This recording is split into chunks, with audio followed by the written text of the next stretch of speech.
Hey, so this is an introduction to the mini movement series. This is going to be a series of 7 videos that we're going to be doing together over the next 7 days. And each of these videos is designed for when you only have 5 to 15 minutes to get some movement in. So this is perfect for if you're just getting up and you want to get your day started on the right foot, but you're not the type of person who wakes up super early to go to the gym, or if you only have a couple of minutes in your day to get some movement in. Now, moving throughout the day is really important because this is going to allow us to just like move the fluids in our body around, right? So obviously our blood needs to move around so that all of our organs can get nutrients, and also so that our brain can sense which nutrients that we already have and which nutrients we still might need from our diet. It's also going to let our brain know that we have enough oxygen, that we're still breathing. A lot of times when we feel tired throughout the day, it's just because we haven't really been moving around enough. Maybe we ate food and it's kind of sitting in our intestines and we need some help getting it into our bloodstream and getting it into our brain. Or, we've been thinking really hard, we've been working really hard, and our brain is using a lot of energy and it's using a lot of oxygen, and we can just help ourselves think and work and avoid headaches by increasing our circulation a little bit. If you only have 5 to 15 minutes to get moving around, this mini movement series is for you.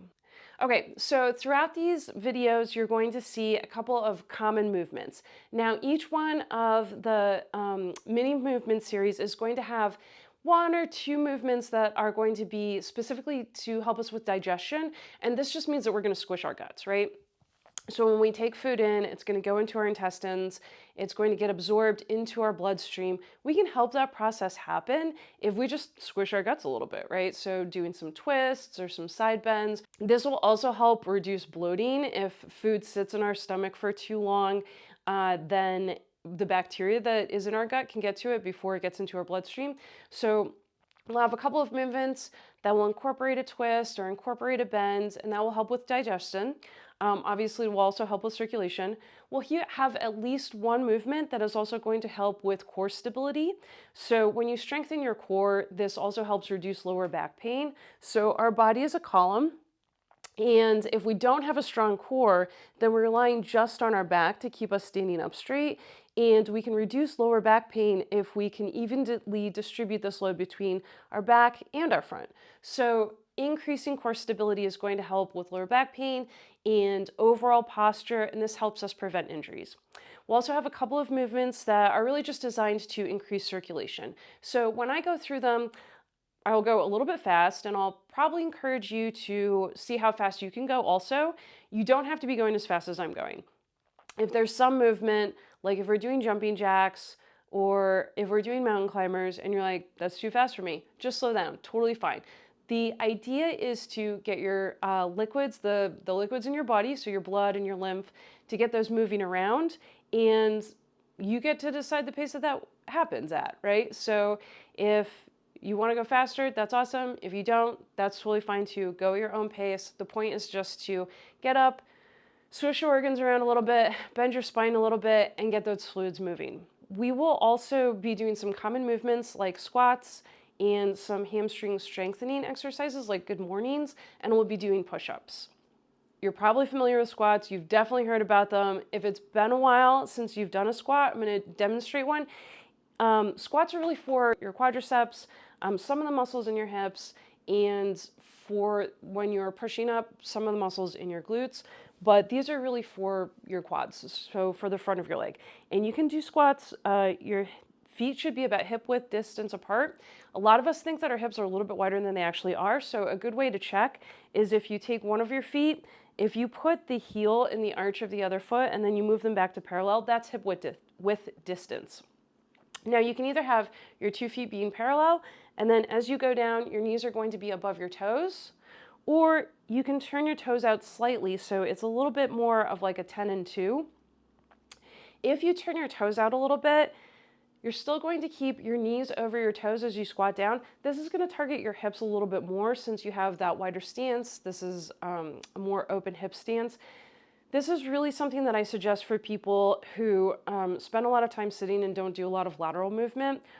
This is also really great for people who do a lot of biking. Biking is really going to work your leg just going in this forward direction, and that means your muscles are going to get really strong in one direction and they don't get as strong going in the other side direction. So if you sit at your desk a lot, or if you're somebody who's on a bike a lot, you can see my bike is right over here.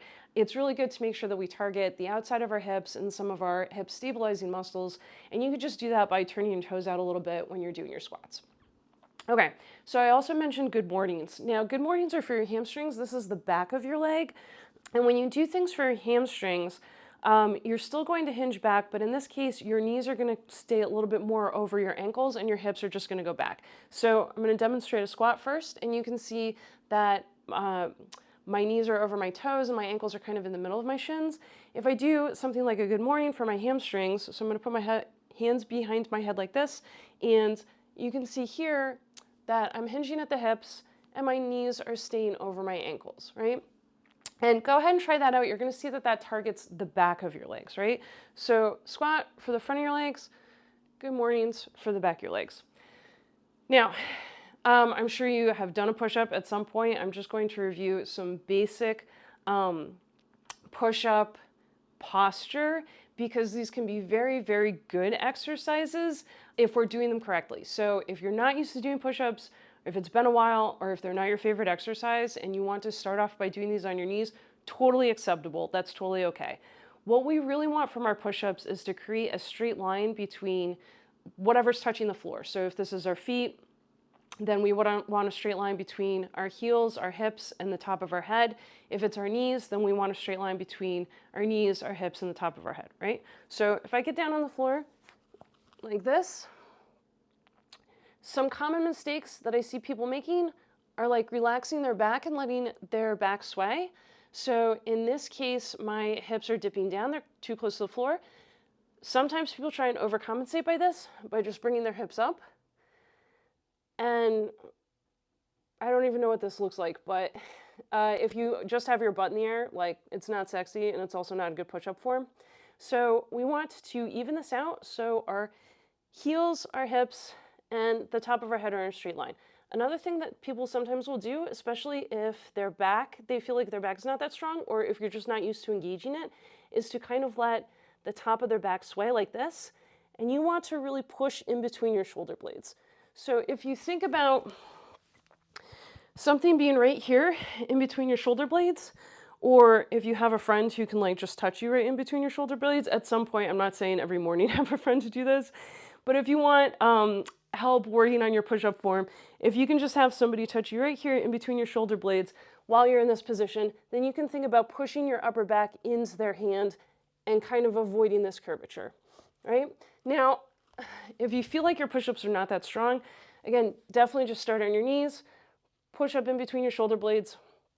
Your hands are going to be, depending on the type of push-up, for a standard push-up, your hands are going to be underneath your shoulders, maybe slightly wider, and you're going to want this space in between your index and your middle finger pointing straight up.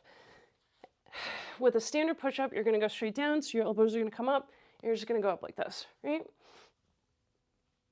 If push-ups are not your favorite, or if this is still something you're working on, definitely stay on your knees. Whenever we do these, try your best. If you can get, if we're doing a set of 5, if you can get all 5 in, that's great.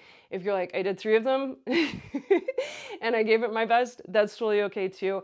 And if it's something that you're still working on and you just like try one and then hold a plank, that's totally okay too. So again, just go at your own pace, have fun with this. I wanted to give you guys a heads up about some of the movements that you'll be seeing and some of the common mistakes when I work with people that I see either that they forget or we could all use a nice reminder on, because the point is to get moving, to have fun, and to avoid injuries.